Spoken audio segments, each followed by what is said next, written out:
Hello and welcome back everyone. Today I'm going to be looking at another figure that I've been meaning to get around to for quite some time, and that is the McFarlane Toys DC Multiverse Page Punchers John Constantine. When this figure was released, I was super excited. I'm a huge John Constantine fan. I used to read his monthly adventures in the Hellblazer days under DC Vertigo, and although I didn't make the transition over to the new 52 with John Constantine, I didn't particularly like that transition. It didn't really work for me as a long-time fan. I've still got great affection for this character, and there haven't really been an awful lot of action figures made of the character across the years. There's been a handful here and there, but this is the first super articulated one I think we've had in a consistent 7-inch scale, so really excited to finally add him to my collection. So as ever, let's start off by taking a look at the packaging, and I'm really pleased for once to be able to talk about McFarlane DC figure without talking about how bland and boring the packaging is, because that's what I usually spend a good deal of time criticising McFarlane Toys for with this particular line. But this obviously is a breath of fresh air. This is very different. This is part of their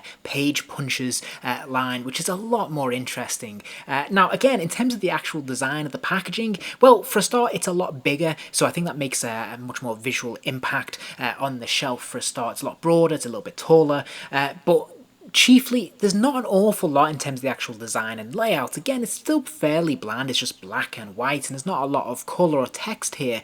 But what we are seeing is that fantastic image of the comic book in the back of the packaging, which really makes this pop. It just looks a lot more exciting, a lot more visually interesting. And of course, you know, it's a fantastic piece of artwork by Lee Bermejo, who's just a fantastic artist, so that's always going to look really, really good. So the overall presentation actually looks fantastic through that window display, even though the actual design and layout isn't much more impressive than what we're used to seeing.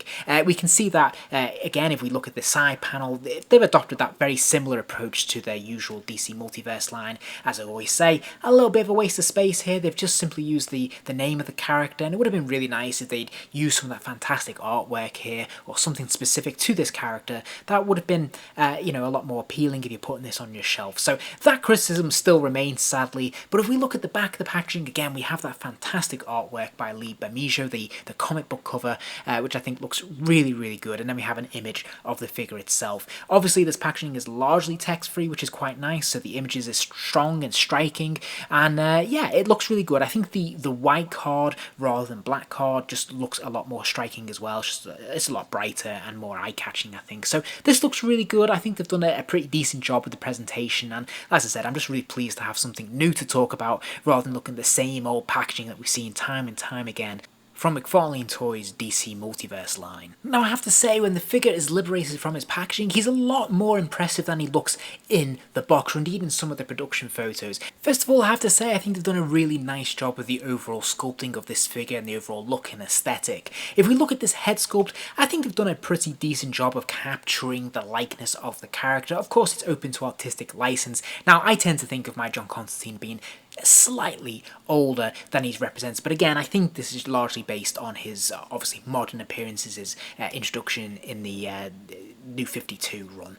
So I think it's more appropriate. I think it's fine that he looks a little bit younger. As I said, for me personally, I'd rather he skewed a little bit older, but this is absolutely fine. I think this looks pretty cool, and what's nice to see here with this sculpt is actually them capitalising with some decent paint apps. So we actually see a wash running through the hair. There's actually some decent paint apps across the face. You can see a little bit of stubble there, for example, and I think, you know, they've made more of an effort here than we've seen on some of their other DC Multiverse figures in recent years. So this looks pretty cool.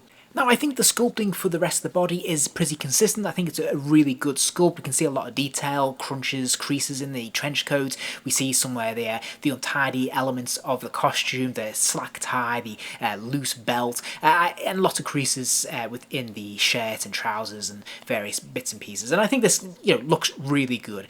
However, I do have to criticise the lack of paint apps, and this seems to be a perennial issue with McFarlane Toys DC Multiverse line. They just don't ever seem to add any washes to their figures at all. And if you look at any of my reviews of recent figures, you'll see I'm always making the same complaints, and I don't get it because they put so much effort into the sculpt. Why not just add a little splash of colour here and there to just really bring out that detail? It seems like the easiest thing in the world. I just don't understand why they're skipping that step, because it would pay dividends in the long run, I'm sure.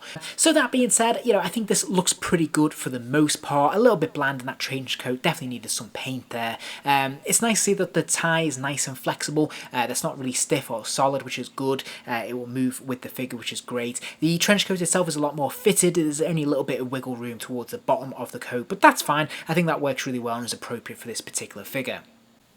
Also, if we look at the legs and the shoes, these look like brand new pieces to me. I'm not familiar with these being used in any other figures in the line so far. I could be wrong because I haven't gone very deep on this line in my own collection, but this is certainly new to mine, and I think this looks all the better for it. It definitely gives the character a bit more personality and presence, and I think they've done a decent job. Again, it's nice to see the, the tear in the knee there, and it's nice to see a character wearing just basic shoes rather than boots, I suppose, for a change. So I think they've done a good job with this. So if we move on to look at articulation, there is a ball joint at the top of the head, so of course he can spin his head all the way around, he can lean it left and right a pretty good distance there as well, and of course it will also nod down and even go back a little bit as well. So pretty decent range of motion here. There's ball joints in the shoulders, of course, so those arms will lift up and out. There's a complementary bicep swivel, double joints at the elbows, and that hand can go all the way back to the head there, so this is actually pretty impressive. And then there is that annoying ball joint that they have in the wrist. I'm not a huge fan of this, but the hand will rotate all the way around, and it will hinge forwards and backwards too. Now there seems to be two joints in the torso. There's a ball joint in the trouser area in the waist, which will allow him to move from side to side, and then there is this rather unfortunate joint in the middle of the torso here, which will allow the figure to lean left and right, but it does look a little bit unseemly with that line across the chest. Now he can bend forwards at quite a good distance, although he can't really bend back at all.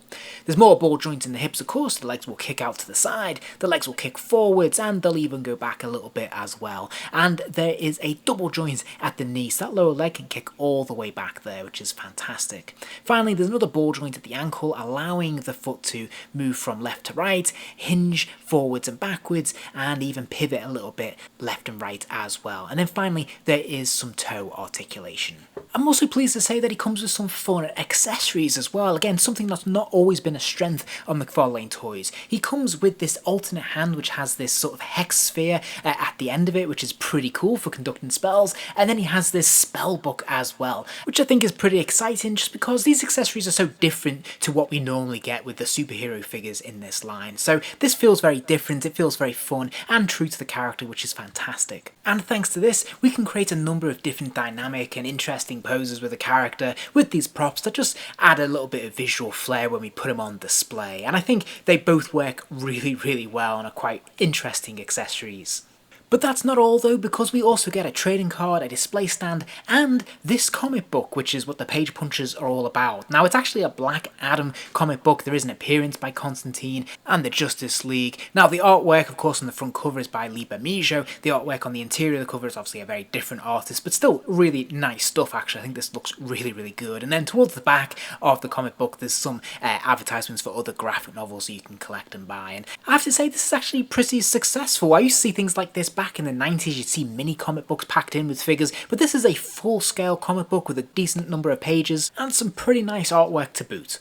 All in all then, I have no problems giving this figure 4 stars, and I did toy with giving it 5 stars, but again, those paint apps or the lack thereof of paint washes just hold me back from giving it 5 stars. But other than that, this is a really nice looking figure. I think it's got great articulation, some fun accessories, and I think the addition of the comic book, whilst it's not necessary, does add a little bit of extra value to it, which I think is really fun and is a little bit different. So all in all, a pretty solid figure. If you have mixed feelings about DC Multiverse line, then I'd say that this is one of the stronger entries so far, and I think it's definitely worth your time if you are a fan of John Constantine.